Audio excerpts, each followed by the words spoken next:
Assalamualaikum warahmatullahi wabarakatuh. Di sini saya akan menjelaskan tentang laporan saya yang berjudul tentang Hill Track. Namun sebelum pada penjelasan, izinkan saya memperkenalkan diri. Nama Muhammad Fahmi Idris dengan NIM 102200005 dengan tagline Smart Hill Monitoring for a Better Life. Bidang Hill Teach, kesehatan berbasis teknologi. Ringkasan eksekutif. Jadi untuk visi misi pada perusahaan ini ialah visi misinya menjadi platform pemantauan kesehatan yang terintegrasi berbasis AI yang terjangkau bagi masyarakat. Terus untuk misinya ialah memudahkan pengguna memantau kesehatan secara real time, memberikan rekomendasi kesehatan profesional berbasis data, mengurangi risiko penyakit kronis melalui deteksi dini. Untuk keunikan dari aplikasi ini ialah menggabungkan wearable device, gelang atau sabuk kesehatan dengan aplikasi mobile yang menggunakan AI dan Big Data untuk menganalisis kondisi pengguna dan memberikan rekomendasi dokter atau gaya hidup yang sehat. Peluang pasar. Jadi, untuk aplikasi ini ialah meningkatnya kesadaran kesehatan pasca pandemi COVID-19. Namun, aplikasi ini tidak terkenal aplikasi Halodoc yang sudah tersebar di device pengguna masyarakat. Trend wearable teknologi ialah contoh aplikasinya, ya Apple Watch, Vibrate, yang belum banyak dioptimalkan di pasar Indonesia dikarenakan yang terkenalnya itu ialah Halodoc. Terus untuk deskripsi perusahaannya, latar belakang didirikan pada tahun 2024 oleh tim dengan latar belakang teknologi, kedokteran, dan berbisnis. Hilltrack lahir dari masalah kurangnya akses pemantauan kesehatan yang terjangkau. Mungkin untuk zaman sekarang ada smartwatch yang bisa mendeteksi kesehatan jantung, peredaran darah. Nah, seperti itu untuk analoginya. Nah, jadi untuk akuratnya, struktur hukum PT Hilltrack Indonesia atau startup berbasis teknologi ialah terdiri dari beberapa tim inti. Yang pertama CEO-nya ialah ahli teknologi dengan pengalaman startup Hillteach. Terus CTO-nya spesialis AI dan IoT. Terus CMO-nya profesional pemasaran digital, medical advisor, dokter dengan spesialis penyakit dalam. Untuk analisis pasar, untuk aplikasi ini ialah targetnya primary usia 25 sampai 45 tahun.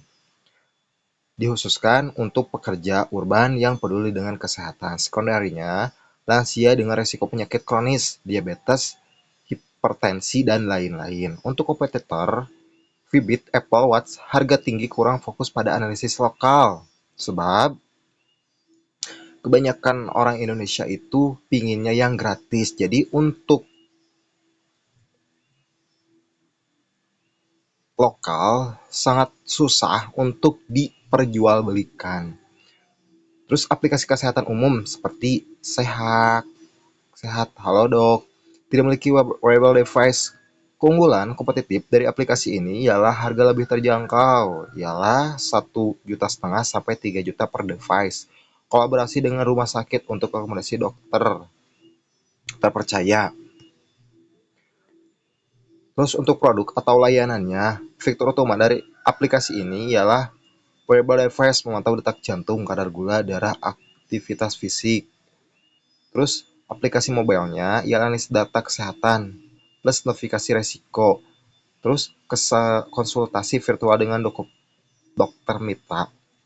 3. AI Health Trick, asisten rekomendasi olahraga dan diet berdasarkan profil pengguna teknologi, sensor IoT, machine learning, code computing.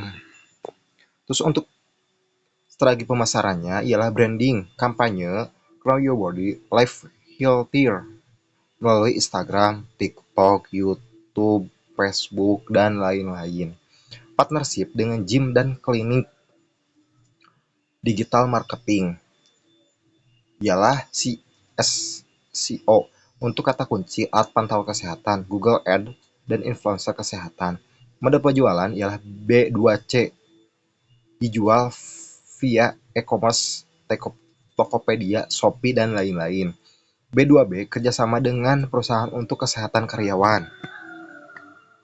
Untuk modal bisnisnya ialah sumber pendapatan. Yang pertama, penjualan hardware, wearable device. Dua, subscription, fitur premium di aplikasi 50.000 per bulan. Tiga, affiliate, penjualan vitamin dan alat kesehatan mitra. Rencana operasional ialah tahap pengembangan. Tahun pertama, peluncuran MVP, minimum viable product. Tahap kedua, integrasi dengan rumah sakit. Tahun ketiga, ekspansi ke Asia Tenggara. Infrastruktur, service, cloud, tim R&D, mitra manufaktur. Proyeksi keuangan. Modal awal 2 miliar, pengembangan produk plus pemasaran. Break even point tahun ketiga. Proyeksi pendapatan tahun pertama ialah 1,5 miliar dari 3.000 device terjual. Sumber pendanaan 50% venture capital. Target investor is venture capital. 30% angel investor, 20% crowdfunding. Nah, untuk analisis risiko dan mitigasi, risiko strategis mitigasi. Risikonya, regulasi kesehatan, kolaborasi dengan Kemenkes dan BPOM. Kompetisi fokus pada personalisasi dan harga kompetitif. Teknologi gagal, tim RRD dedicated plus uji beta berkala. Mungkin cukup sekian yang bisa saya sampaikan. Mohon maaf bila ada kata yang kurang tepat dari pembahasan tersebut. Assalamualaikum warahmatullahi wabarakatuh.